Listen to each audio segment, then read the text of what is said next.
death drive is what concerns me.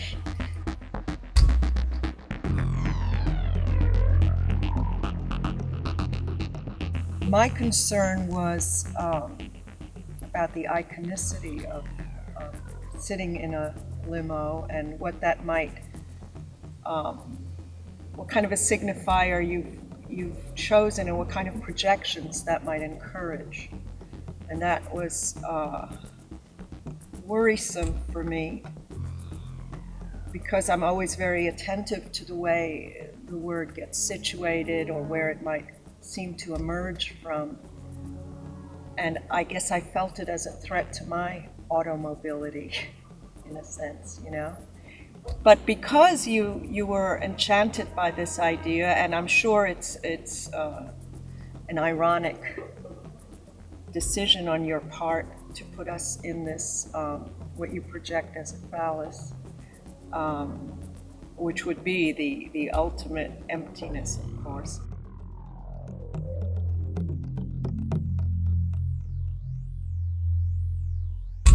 So we've established the threat to my automobility and my decision to understand this drive as the death drive, which inscribes us in the repetition compulsion. And now you can hear the sirens, the police, and all the paranoia can now start pumping. So maybe you made a good decision, but we'll see.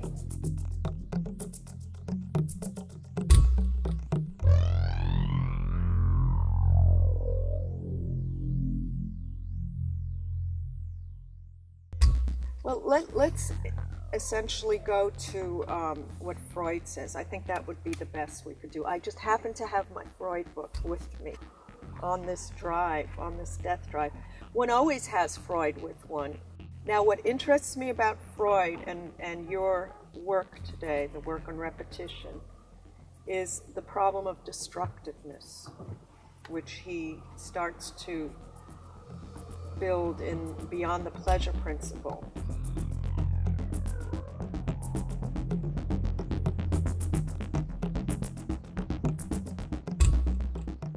How could there be a drive which suggests itself to be on the side of life and nearly, but there's a necessary detour here, nearly the instinctual dimension of life? How can there be a drive which is full of vitality and affirmative of vitality that is then called the death drive, which would seem to be the resistance to life?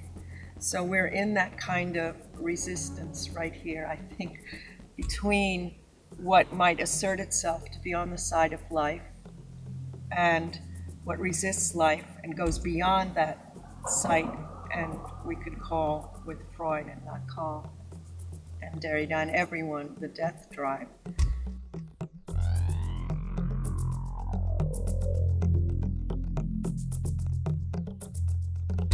The death drive is what concerns me. And of course, I guess we're in high gear in the death drive, even here. Now, in Beyond the Pleasure Principle, where he truly develops the question of repetition and repetition compulsion, he tells us that there's a problem, he realizes, because what was unconscious cannot necessarily become conscious merely through transferential work. The patient cannot remember the whole of what is repressed in him. The whole point is that if it's repressed, how can the patient remember or bring up everything? And what he cannot remember may be precisely the essential part of it. So here you have two things going on, at least two things. There's still the physician's desire, which is being thwarted. The physician would prefer to see the patient remembering something. But memory, and as a privileged type of cognition, is experiencing a power failure, we could say, in this Freudian scene. So what happens is, rather than remembering something that belongs to the past, the patient starts repeating something. And this is the beginning of the repetition compulsion. So there's a compulsion to repeat, and this is more instinctual. The compulsion is even more primitive, more at our core, more primal and primitive than the pleasure principle, which it overrides. So there's something more powerful than pleasure, or the pleasure principle, which the repetition compulsion overpowers, overrides. We're still with the drive, and in fact does a kind of violent takeover.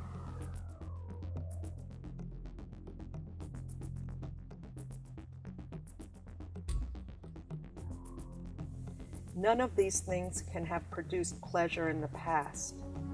So the question is, why are they producing this kind of repetition and what they're repeating was drained in the first place of pleasure? So what is being repeated is a kind of unpleasure. And in the analytical situation, the analysand, the patient, needs to somehow, is compelled, and we haven't even discussed the zwang in the compulsion, because it is a compulsion.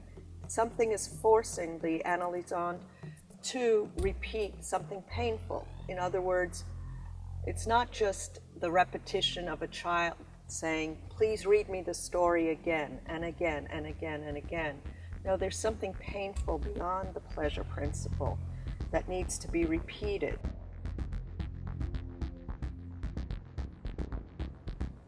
So you have the figure of this unwitting and relentless repetition compulsion of wounding the other without knowing that it's the other, and not without knowing that you're being driven to do this.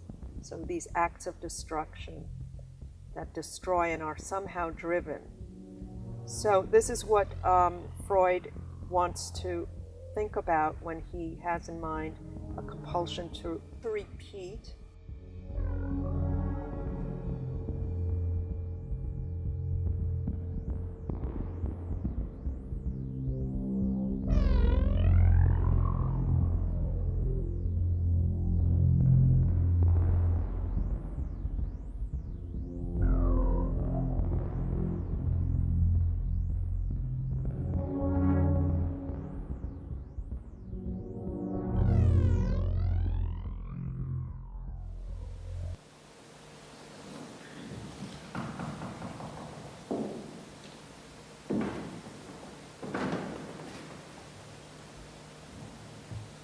Der Todestrieb ist etwas, das mich beunruhigt.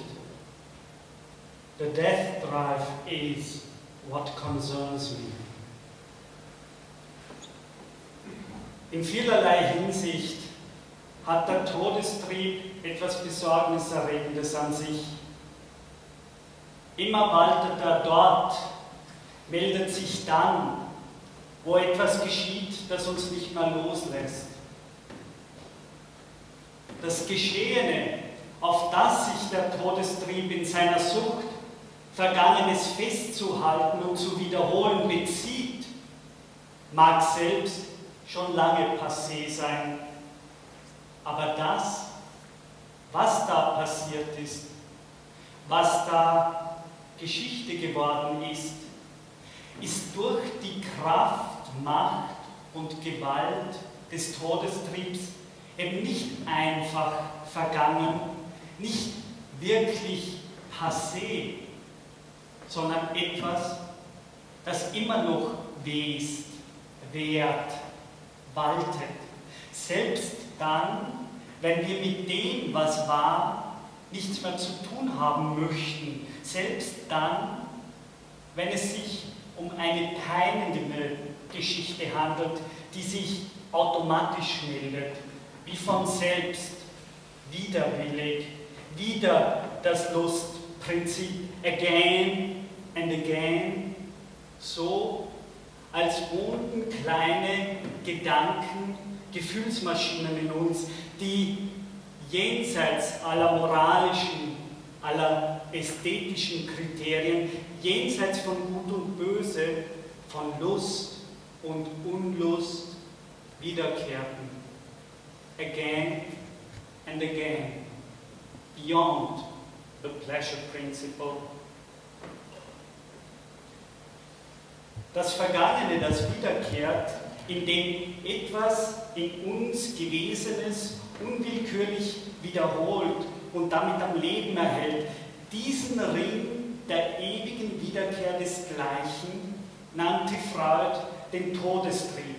Ein Trieb, ein Drängen, Pulsieren, ein zwängliches Insistieren, nicht loslassen können und loswerden können des Gewesenen, der dafür verantwortlich zeichnet, dass Tote und Totgesagtes nicht wirklich tot ist.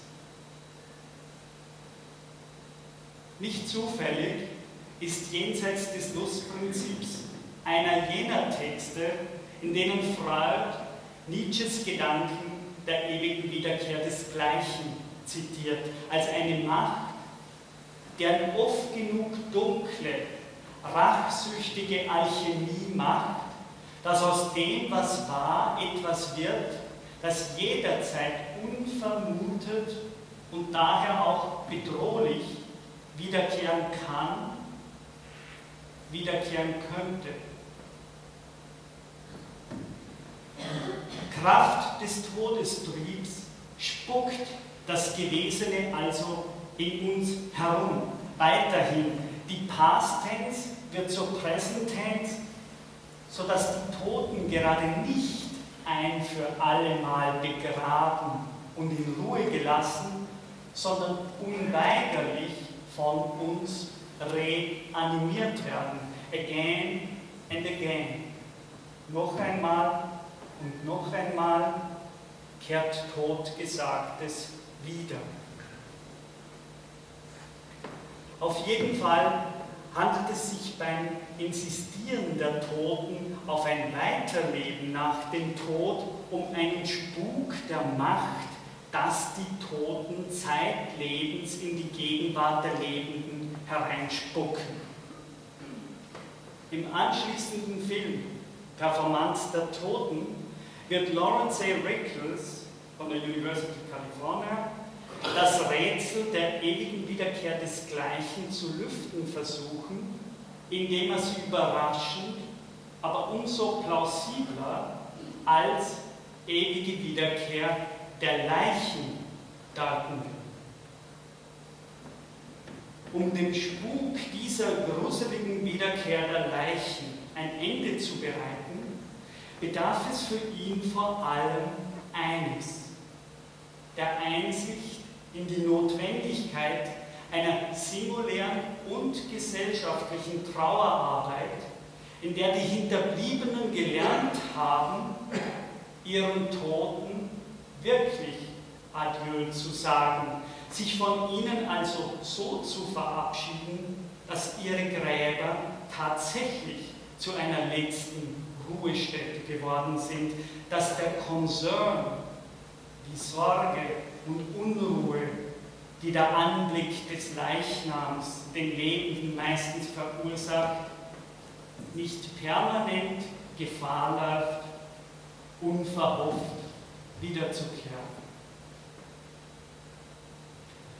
Es kann daher als Glücksfall der neueren Philosophiegeschichte bezeichnet werden, dass Jacques Derrida für den posthumen Überlebenstrieb der Toten in seinem Œuvre ein neues Wort geprägt hat, den Begriff Hantologie, Heimsuchen. Eine philosophische Disziplin, die die Kraft des gejagt und heimgesucht werdens der Lebenden von und durch die Gespenster der Toten untersucht, um den Unfug, den solche Gespenster unter den Lebenden verbreiten können, gesellschaftlich zu bannen.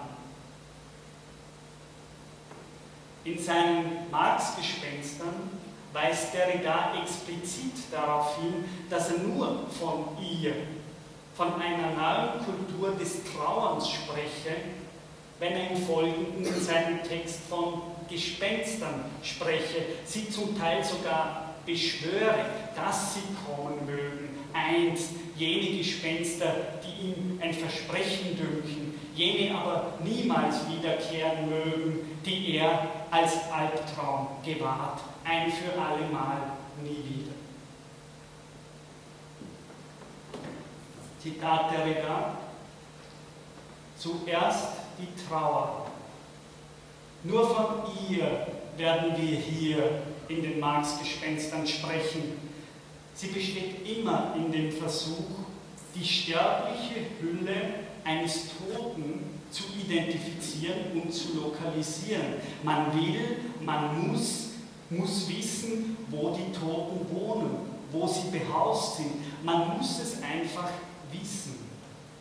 Denn nichts wäre schlimmer für eine Trauerarbeit als die Verwirrung oder der Zweifel darüber, ob jemand überhaupt tot ist, wer der Tote ist und wo der Leichnam bestattet ist. Whose grave is this? Wird im Hamlet gefragt. Hantologie, die Lehre von der Heimsuchung der Gegenwart durch die Gespenster der Vergangenheit, wird letztlich eine Lehre gewesen sein, in der es darum gegangen sein wird, die Toten als Tote anzuerkennen. Ein tautologisches Urteil, das eine Säule jeder gesellschaftlichen Praxis darstellt, denn die Wiederkehr der Toten muss gebannt und beschworen werden, damit die Welt nicht aus den Fugen gerät. Time is out of joint, konstatiert Hamlet, nachdem er von einem Gespenst heimgesucht worden ist, das er mit den Worten zu beschwören versucht hatte: Ruh, Ruh, verstörter Geist. Doch das Gespenst wird diesem Speech Act nicht gehorchen. Es wird sich weiter melden, worauf uns Hamlet sagt: Die Zeit ist aus den Fugen, Schmach und Gram, dass ich zur Welt sie einzurichten kann. Die Toten sind nicht wirklich tot, sie kehren wieder als Gespenst. Der Titel Performanz der Toten rührt an dieses Phänomen der ewigen Wiederkehr der Leichen, die uns anflehen, Zitat der Reda: Bitte, was da noch am Leben war, lebt jetzt nicht mehr. Seid ganz ruhig, lasst mich gehen. Ich bitte euch, lasst mich in Ruhe gehen. Hantologie, die Wissenschaft von einem adäquaten Umgang der Hinterbliebenen mit den Gespenstern unserer Vergangenheit, sie gibt es noch nicht. Sie muss, zumindest als philosophische Disziplin, in ihrer Bedeutung gesellschaftlich erst noch anerkannt werden. Denn eines ist klar: Ein traditioneller Scholar glaubt nicht an Gespenster.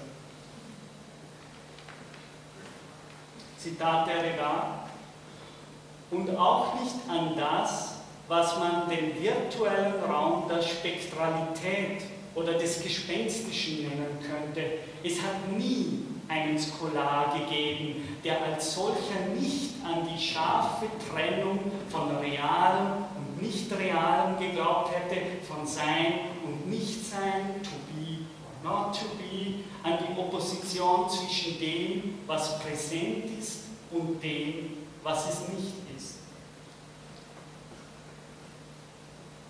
Jenseits dieser Opposition gibt es für den Scholar nur gelehrte Hypothesen, theatralische Fiktion, Literatur und Spekulation. Wenn wir uns einzig auf die traditionelle Figur des Scholar beziehen wollten, müssten wir also zugeben, dass ein klassischer Scholar nicht zu Gespenstern spricht. Gleichwohl fordert Marcellus im Hamlet gerade den Gelehrten Horatio auf, zum Gespenst zu sprechen. Thou art a scholar, speak to it, Horatio. Denn wer, wenn nicht er, der Gelehrte, könnte wissen, wie man zu Gespenstern spricht, sie anspricht und zum Sprechen bringt? Question it, Horatio. By heaven I charge thee, speak, speak, speak, I charge thee, speak, speak of it, stay and speak, stop it. Vielleicht, dass Marcellus an dieser Stelle das Erscheinen eines anderen Scholar vorweggenommen hat. Dieser andere wäre endlich in der Lage, jenseits der Opposition von Präsenz und Nichtpräsenz die Möglichkeit des Gespenstes zu denken, das Gespenst als Möglichkeit, als virtuelle Realität zu denken. Zitat Derrida: Besser noch oder schlimmer, er verstünde, das Wort an die Geister selbst zu richten.